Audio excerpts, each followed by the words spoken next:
Hello, Stafford Middle School community. Welcome to our very own town hall. I'm Scott Olchenko, the principal of Stafford Middle School, and we are very much looking forward to answering all the questions that our community has about what this virtual environment is going to look like as we go back to school for the 2021 school year. I'm Scott Olchenko. As I said, we're going to go ahead and give our assistant principals a chance to introduce themselves as well. Hi, I'm Jill Bryan. I'm one of the assistant principals here at SMS. Hi there, I'm Katie Gardner. I am the other assistant principal at Stafford Middle School. So we are going to go ahead and we are going to be responding to many of the questions that came in from our community. So we know that there are a lot of questions out there, and I know that we will most likely not be able to answer all of those questions here. But one of the things that it's important for us to tell our community is that you are free to reach out to any of us at any point with any questions you have. The purpose of doing these town halls is to inform our entire community about what they should expect, what school is going to look like. And we are figuring this out. Right? It is going to be a very successful virtual learning year for us. And we know that kids are getting excited. They're probably nervous, as are many of our parents. So the one thing that you can count on from our school is that you are going to be informed. So don't hesitate to reach out to us at any point with any questions, no matter how big or how small. Our goal is to make sure that open lines of communication are there throughout this entire journey together. So we're going to go ahead and start with some of our questions. And the first question is going to be asked by Mrs. Bryant. So, Mr. Olchenko, I keep hearing about synchronous and asynchronous learning. What is the difference? That's a great question. So you are correct. So there are two terms that are being used out there, synchronous and asynchronous learning. And so synchronous learning is when you will have most of the learning happening where teachers are going to teach what's called the essential standards. So as a county, we've identified those standards that we truly believe are the real meat of what the grade level content course is supposed to deliver for students. It is that knowledge that has that longevity to it. Right? And so in most cases, synchronous learning is going to be where those essential standards are going to be delivered to students. Asynchronous learning will also have that opportunity for those essential standards to be taught as well. But the major difference between the two is that synchronous learning is when you're going to have that virtual, live, real-time interaction with the teacher. And so students are going to have the opportunity to work in differentiated groupings and be able to meet with the teacher for more direct instruction. There may be whole class learning opportunities, and then there may be opportunities where students are going to break apart into some smaller groups. And so asynchronous learning will also happen throughout the week as well. And so with asynchronous learning, it is going to be an opportunity where those essential standards are taught and learned, as well as some of those non-essential standards are going to be taught and learned too. With the asynchronous learning, you are going to probably see, again, an engaging warm-up or video that is going to introduce the lesson. There's going to be a lot of resources that are going to be provided for students. And you're also going to have students being able to do a lot of exploratory type learning as well. So that is probably the best way that we can go ahead and define synchronous versus asynchronous learning, with the main point of consideration is that synchronous learning is when the students are really going to have that live interaction with their teacher during the day. So with that, one of the beliefs that we have for parents to understand what does that really mean, right? Even further is we've gone ahead and put together a sample schedule for what a student might experience. So we're going to go ahead and share that screen, and then we're going to talk a little bit about what a typical schedule could look like for one of our Spartans. All right. So here is an example, okay? And keep in mind, this is just a sample. Depending on the courses that your child is going to be taking, it could look very different. But to start off, really what's going to happen is our teachers are going to be working in professional learning communities from 8 o'clock to 10 o'clock every day. And so part of those professional learning communities, sometimes called PLCs, is when teachers are going to be working collaboratively with each other to really make sure that they are teaching those standards that we are considering essential and non-essential standards. They're going to be putting together their videos, they're going to be pulling together their resources, and going to build their Canvas learning management platforms. When the student day starts, that will typically be at 10 o'clock, Monday through Friday, with the exception that Monday is what we're considering an asynchronous day. And so during that time, the students are going to have blocks during that day where if they are wanting to connect with their teacher, if they're having any topics that need to be clarified, if they're needing further explanation, there's going to be times that students will be able to log in and meet with their teachers for some extra support. So on Tuesdays through Fridays, that's when you're going to start to see more of a split between when synchronous and asynchronous learning opportunities are happening. So for this example, you have a student who is taking English, and that student has English on Tuesday. Our schedule is going to be broken up into XY days. X days are always going to be on Tuesdays and Thursdays, and Y days are always going to be on Wednesdays and Fridays. So this particular student has a schedule that has him having English during first block. That is going to be what we consider synchronous time. So during that synchronous time, as we explained earlier, that teacher is going to log into his Canvas platform, and he is going to be able to engage with his teacher and his classmates for live instruction. Now, live instruction could mean that there are some recorded videos. It could mean that the teacher is putting students into small groups to do some teaching. It could take a lot of different shapes and forms. So first block is going to be roughly 70 minutes. During the first 10 or 15 minutes of that block is when we're going to make sure that we are taking time to address all of our students' social emotional learning needs. So that is going to be a consistent time that we are looking to build in over the course of the next semester, the course of the next year, recognizing that so many of our students have not been in school for so long, and we want to make sure that we're building all of those relationships and connecting with our students as best as we can. And so with this schedule, you will see that English is going to be on both X days, Tuesdays and Thursdays. Now, with science, that happens during block 2. So science is what we're calling semesterized. So for us, science and social studies are semesterized, which means a student will have either science or social studies every day, X and Y days. It will not alternate for an entire semester. So you may be asking yourself, well, how come I don't see social studies on here? Well, that's because this student will have all science classes during his first semester.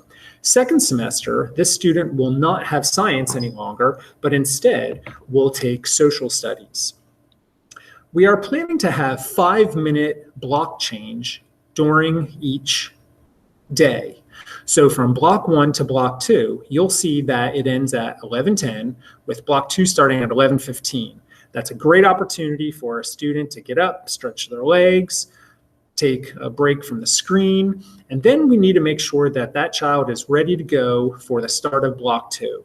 So there are going to be 5-minute periods of time in between each block. Students are then expecting to have 30 minutes for lunch. So much like in school, students are also going to have a lunch period. After that, this student will go to physical education.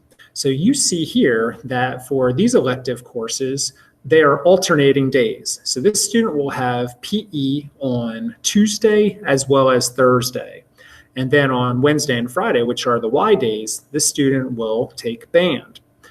Likewise, on block 4, to round out the day from 2 o'clock to 3 o'clock, this student also is going to be taking creative writing on X days and having math on Y days. One thing to point out with this schedule, to kind of come back to what we were talking about, synchronous and asynchronous times.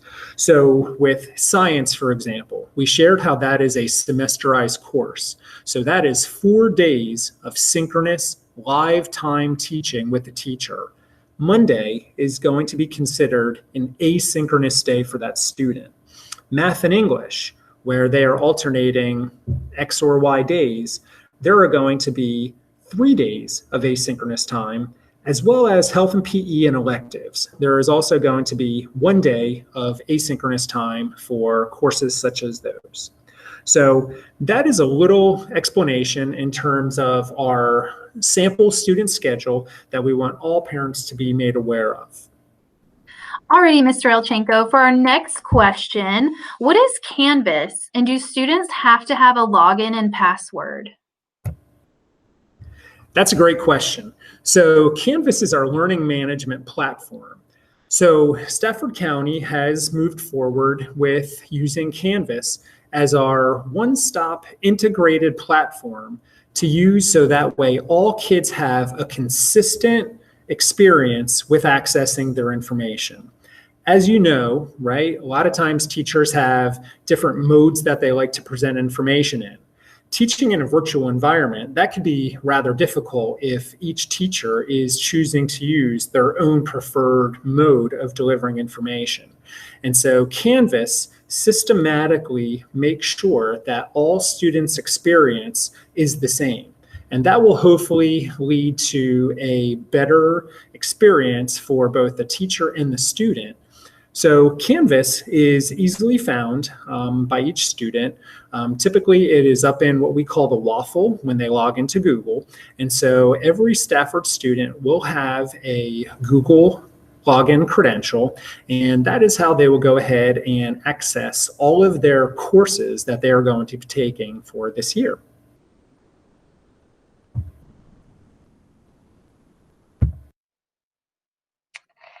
All right. For my next question, Mr. Elchenko, why do I keep hearing about if students are in group A or B? What do we need to know about that? That is another good question. So when we were deciding on which model our school system was going to be using, also based on the phases of our state's reopening plan, we were putting students into one of 2 groups. They were either going to go into group A or they were going to go into group B. And really the reason for that was to ensure that students were able to have transportation if they were requiring transportation to school. So we had originally organized students into group A, which were going to come on Tuesdays and Wednesdays. And that was going to be when we were discussing the hybrid plan, right? So group B students were going to come on Thursday and Friday. Well, the hybrid plan, as you know, is no longer going to be happening, at least for the first semester. The board has decided that through the first semester, we are going to be teaching virtually. So hybrid really mattered when we were discussing the hybrid approach.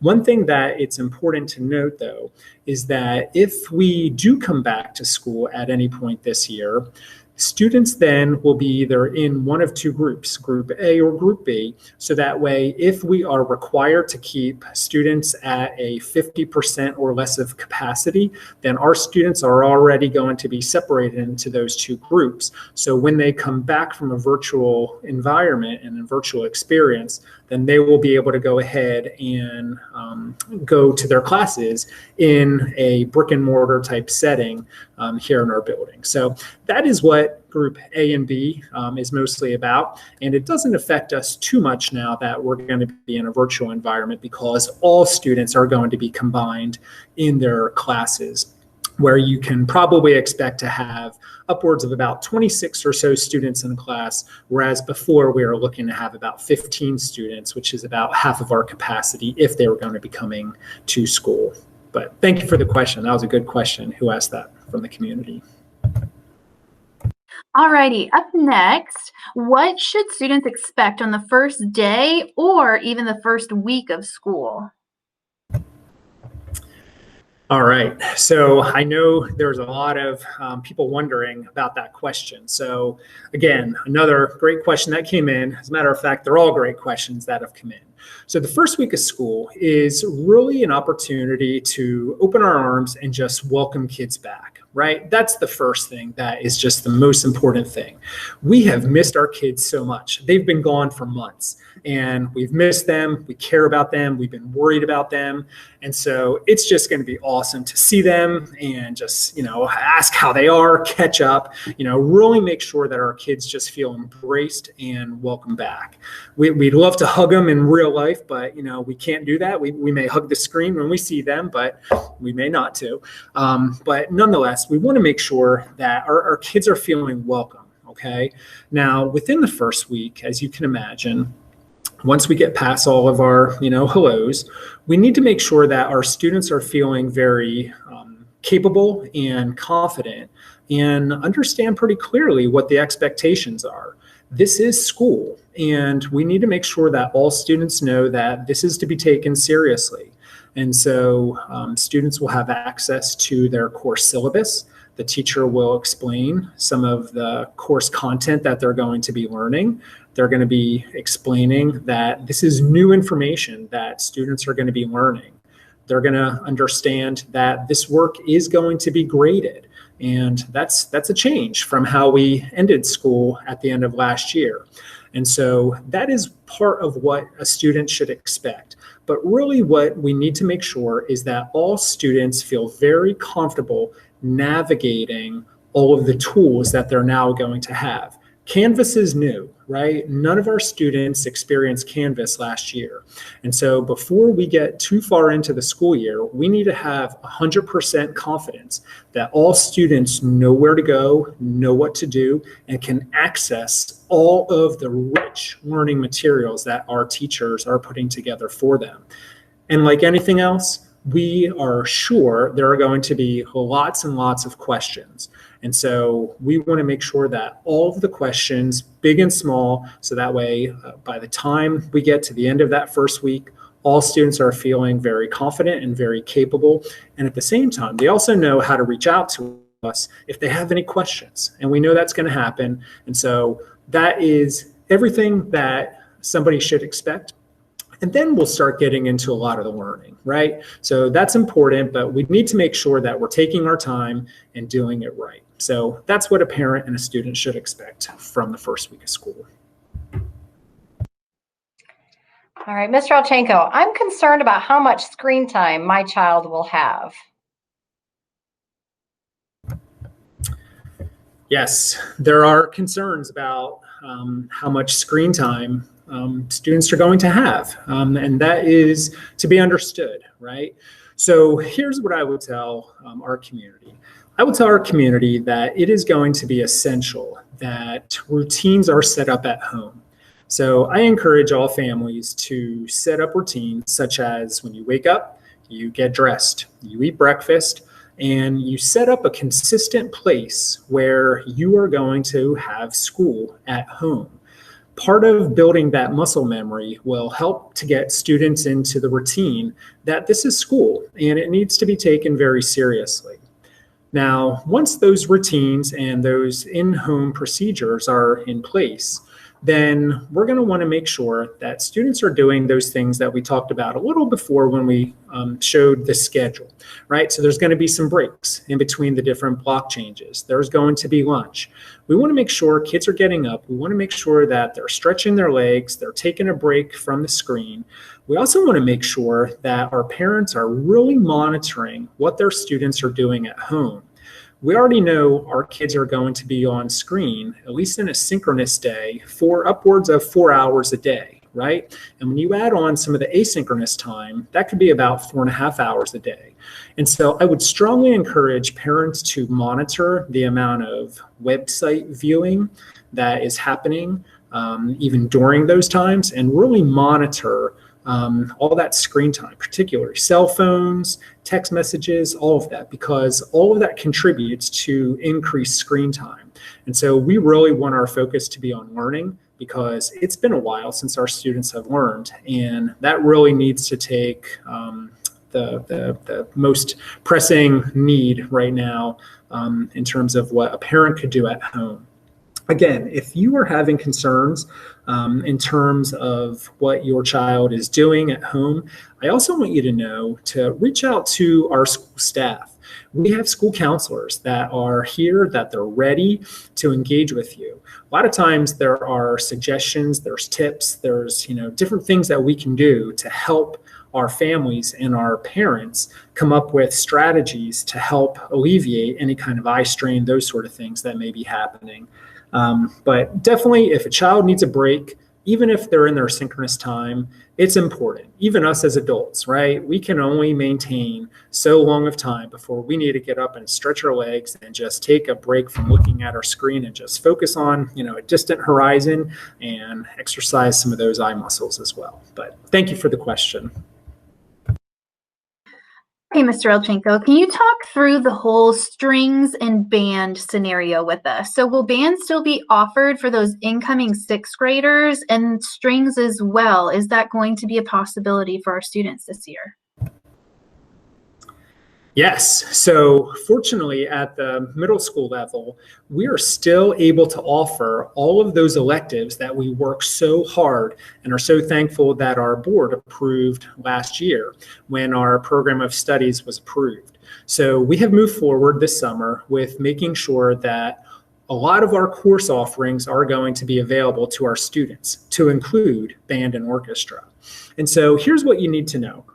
If you have a student who is just joining us in sixth grade and they are thinking about taking an instrument, what is going to happen this year is this. So in years past, students had the opportunity to come in and to have a fitting of instruments where they could try an assortment of instruments to see which one best suited their needs. Obviously, in the era of COVID, that's not going to be possible, right? And so during the first few weeks of school, mostly in September, our orchestra and band teachers are going to be presenting all of the instruments to our students virtually. So that way the students will have a chance to see how the instrument is held, what sounds the instrument makes, and then make a selection in terms of what instrument that they would like to use this year as part of a band or orchestra class. Now, that is for our beginning classes. For our advanced classes and intermediate classes, that's not necessarily going to be the same because those students have already identified an instrument. A lot of them already have an instrument. And so when we have our open house coming up here shortly, in about a week from now, we are going to not be able to give out instruments. Some of our families rent instruments from us. So we're not going to be able to rent instruments at this point, at least for the first few weeks of school, for those students that are going to be new to band or orchestra. Thank you for the question. All right, Mr. Elchenko, can you tell me what my student is going to need for classes? Yes, so our school supply order is available on our website. As you can imagine, it looks very different than what you may have had in the past. And so the premise for our supply list is helping your child to be organized for their learning at home, right? And so while these things are not mandatory, these things may help your child to have a more successful experience at home. So for the first time, children are going to have either an X or a Y schedule that they have to follow. So helping students to stay organized. Now, while all assignments are going to be submitted electronically, right, being uploaded, emailed, that sort of thing, sometimes we know that parents and students are going to want to print out their materials at home for their own use.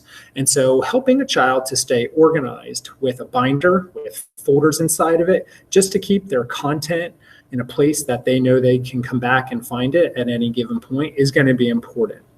as will earbuds. Sometimes blocking out some of the extra distractions that may be happening at home.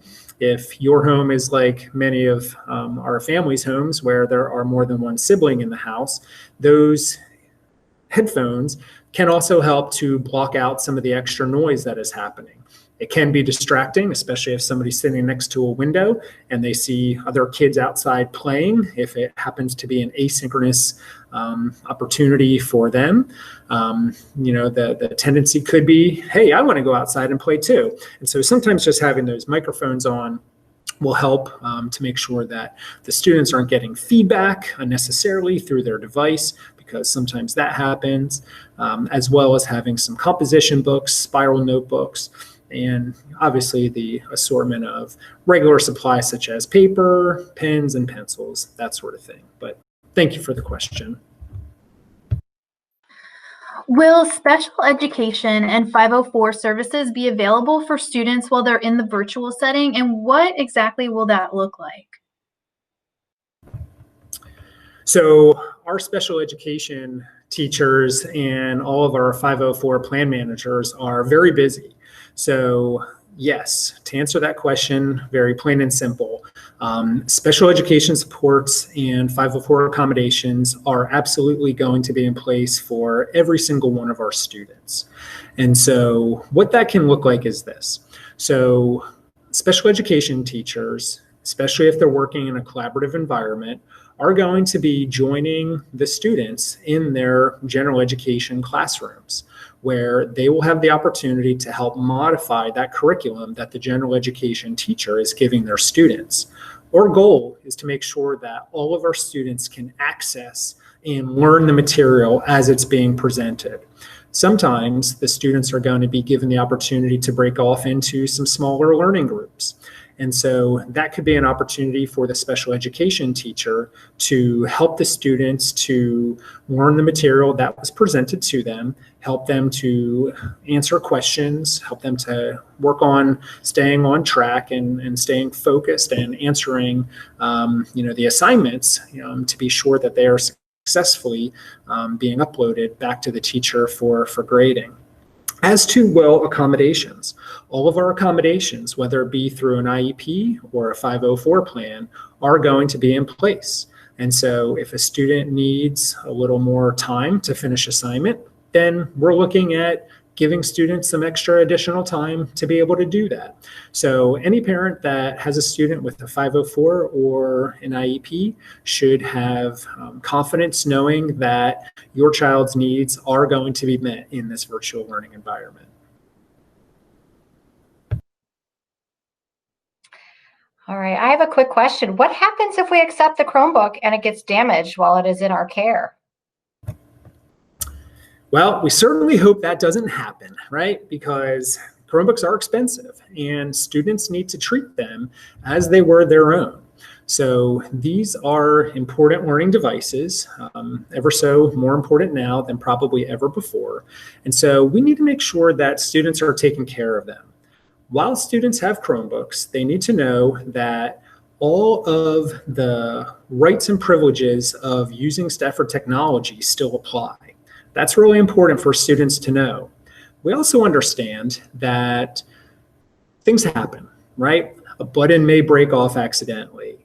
We may start experiencing a Chromebook that is not keeping a solid battery charge, right? When those things happen, all you need to do is contact your teacher, contact us here at the school, and we can go ahead and we can swap that out for you. That should not be a problem.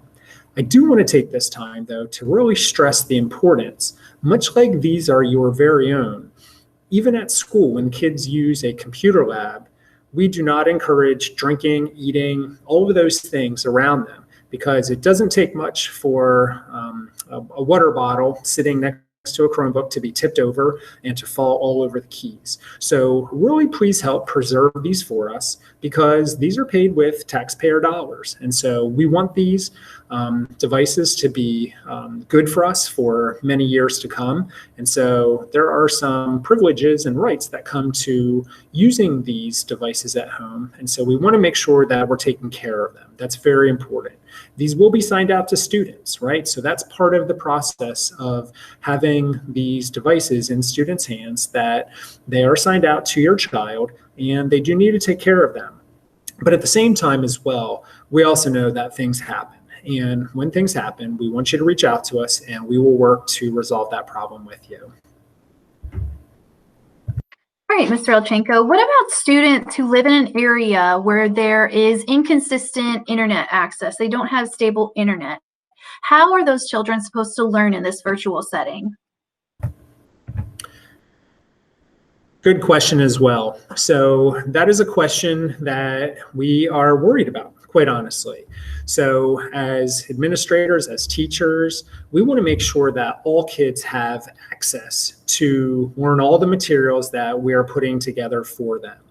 And so if you are finding that internet connectivity is going to be a challenge for your child, I want you to reach out to us here at the school. Right? Please reach out to us as soon as possible and let us know that you don't have internet in your home or a stable connection.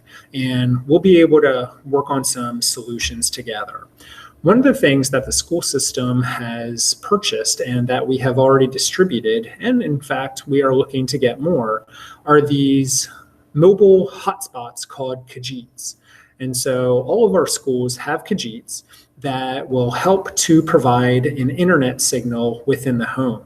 Oftentimes, one Khajiit in a home can power up multiple Chromebooks. So if you are a family that has 2 or 3 students at home, oftentimes one Khajiit can make sure that all children in that house have access to the internet.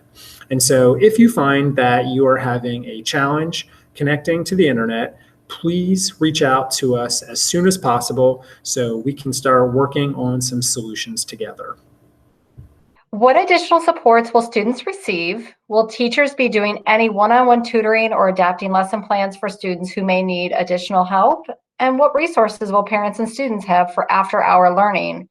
Will there be extended help hours? So that's a great question. So students that are home alone and learning are still going to be monitored by our teachers. So one of the things that Canvas gives us is analytics, and it gives us that information to help us know how many page clicks is a student making. Are they staying engaged with the information that is being given to all of our students?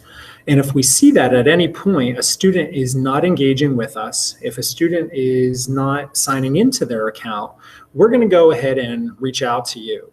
At the same time, we want to make sure that you're reaching out to us as well. That's important. And that's part of that two-way communication that is going to be essential as we work together to make sure that your child is learning everything that we're putting in front of them.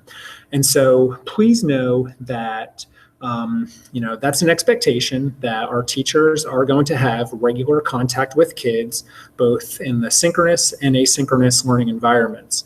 And at the same time, our teachers are also going to have those office hours, those times that are going to be outside of the block schedule that we showed on Monday in the afternoons, during Tuesdays through Friday, where they can go ahead and connect with kids in a small group or even sometimes in an individual setting if the need be, to help with whatever problems or questions a child may be having.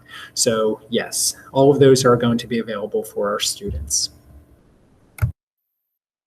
Okay, for our next question, my children are eligible for free lunches and breakfast during the school year. Since we're 100% virtual for the first semester, how do I go about getting those meals? So if your child qualified for a free or reduced lunch meal last year, then they are going to potentially be available for students this year. It is important that students who benefited from a free or reduced meal last year go ahead and reapply this year. It is an annual application process, and those students are going to need to reapply. And so that information can be found on our Stafford County website, as it can be also sent to parents electronically from our school front offices or teachers. So we definitely want to make sure that happens. Now, knowing that your child benefits from either a free or reduced meal, one of the things that has recently happened is that if students were on a reduced meal price, those are automatically going to be free lunches this year for children that continue to qualify. And so we are going to have some distribution sites set up across the county.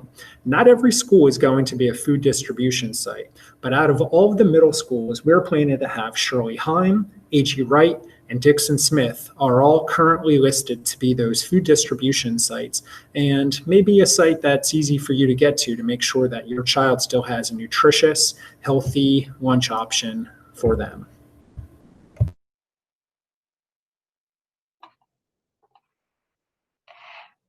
All right, my next question, how will attendance be taken? So attendance is going to be taken every day, and that's important. Students know that. Participation, attendance in the school day does matter. And so when a student logs in to their Canvas and joins their class, the teacher is going to take daily attendance. So the question has come up, well, what happens if my student, my child, is not able to participate during the time that that class is happening in a synchronous environment? That's okay too, and we want parents to know that. So we recognize that these are very challenging times for everybody. So if you have a work obligation and you have one of your older children needing to provide childcare at some point for a younger sibling in the home, and they just can't do their 10 o'clock English class, that's okay. Right? A lot of that information and content will also be saved on the Canvas platform. So when the evening comes, the child will still be able to go in and participate, watch the videos, engage in the learning materials as they were presented during, as in this case was the 10 o'clock example. When we see that a student is doing that, then we are going to go back the day of and make sure that we go ahead and indicate that child as being present in having participated in that learning for the day. Okay, our next question is about school registration. So what is the best way to complete the forms for the upcoming school year, and where can we find them, and when, do you, the school, need them by? So if you are a new student that is going to be joining us and you are not currently registered as a Stafford Middle School student, we want those right away, okay? So please don't wait. We are ready to take those now. And so the process is pretty streamlined, and we really have two options. The preferred option is for families to complete all of the registration information online. And so you can find the registration link at Stafford County's website. And when you go ahead and submit your initial outreach to us that you have a new student that you're looking to enroll, our registrar will go ahead and follow up with you to make sure that you are able to upload, or quite possibly if you need to deliver those materials here to us at the school, we can set up appointments. So the preferred method is electronically, but if you also prefer to have more of an in-person session and appointment scheduled, we are also scheduling appointments. But also please recognize that if you do come in for an appointment, we are going to ask that you complete a COVID questionnaire that we have. We're going to have plenty of hand sanitizer for you to go ahead and make sure that your hands are free of any germs, and also take your temperature to make sure that anyone coming into our building does not have any symptoms of any illnesses. So all of those things can help to make sure that your child is registered, but we also ask that while you may choose coming in to the building option, you're going to be limited in terms of who is able to come into the building. And so in many cases, it will only be either you and your spouse and the child. At this time, please understand that we cannot have multiple siblings coming into the building during this time. So we're limiting the number of people that are able to come in for an appointment during this time. But great question. Go ahead and make sure you get registered. And Mr. Elchenko, that concludes our questions. Would you like to talk to our families about open house? Absolutely. So we are excitedly preparing for open house. That will be happening next week. So next Tuesday, Wednesday, and Thursday are going to be 3 days that hopefully one of those time slots that we've picked will work for you.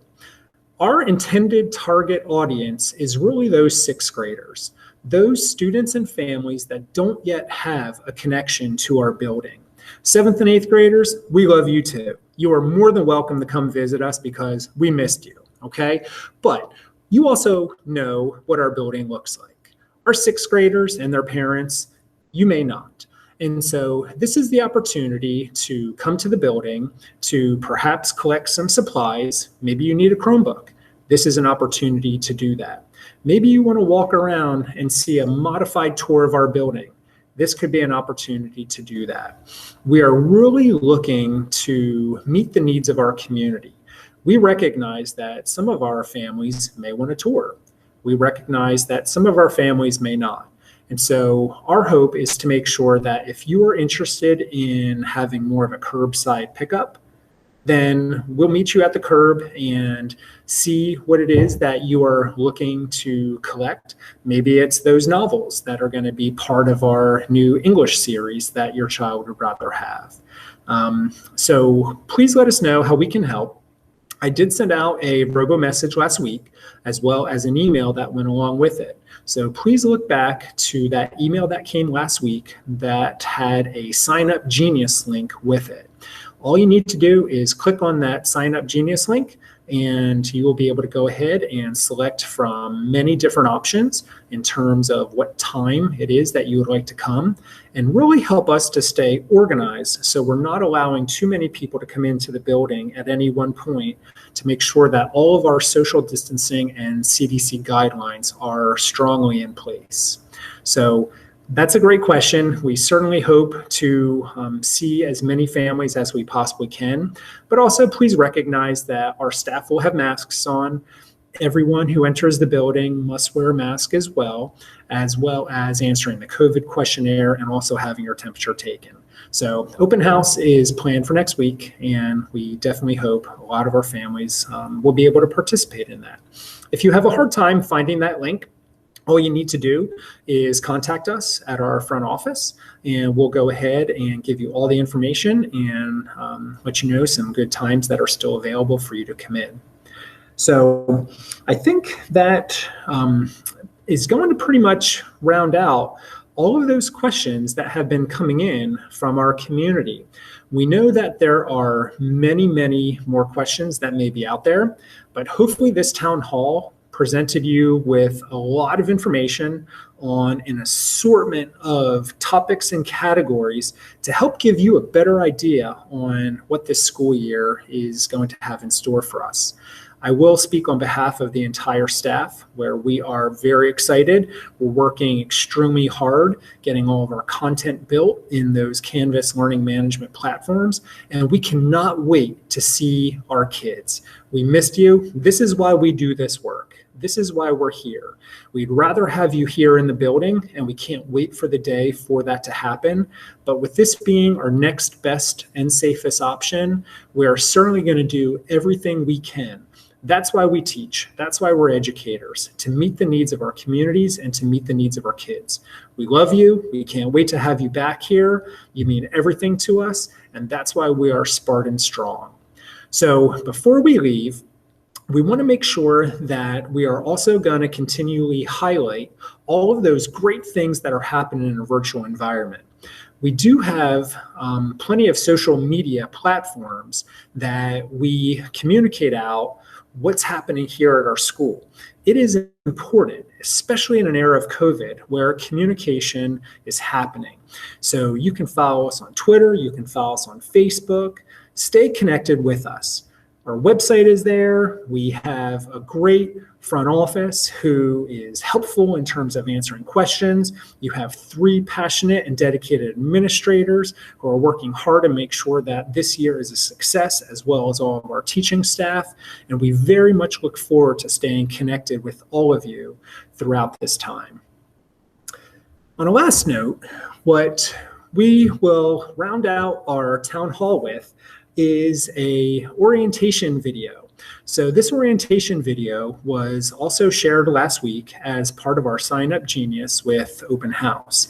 And so if you have not yet had a chance to take a look at who we are, and we are branding the new Stafford Middle School, and we think we're going to surprise you. We think you're going to love what we're becoming, and we're very proud of the road ahead. So thank you for being here, and we certainly look to connect with all of you. And hopefully we'll see you soon at an open house. Thank you, everybody. Have a great day.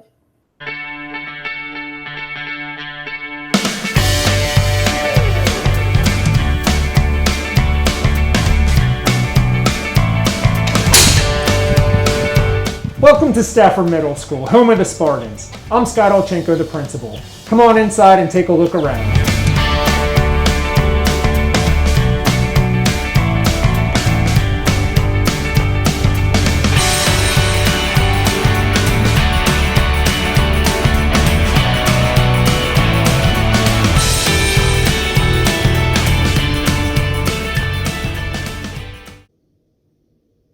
This is our front office.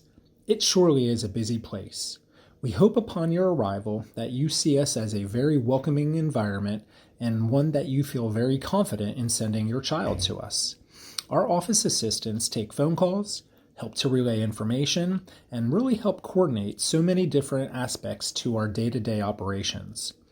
We certainly hope that if you have any questions that you will reach out to us and someone will be sure to respond very quickly.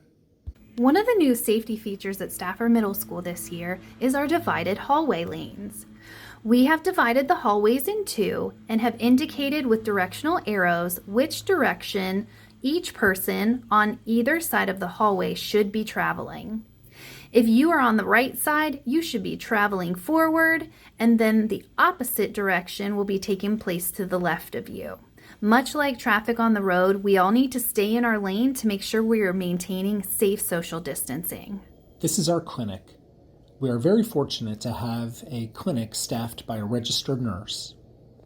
Our nurses make sure that they are dispensing medication to those students who need medication during the day. They're making sure that regular protocols of vision and hearing screenings are conducted, as well as taking care of your son or daughter while they may have fallen ill while here under our care. Our nurses are very confident and capable in terms of taking care of all of our needs during this COVID-19 global pandemic. Everything from making sure that we are following proper hygiene, making sure that masks are being worn, all the way to making sure that our hand sanitizing stations are filled, is all part of the work that a nurse does to help make sure that we stay safe as a school community. Welcome to the Stafford Middle School Counseling Center. When you walk in the door, you'll be greeted by Mrs. Courtney, who's our registrar. She can help point you in the right direction to whichever counselor oversees your grade level.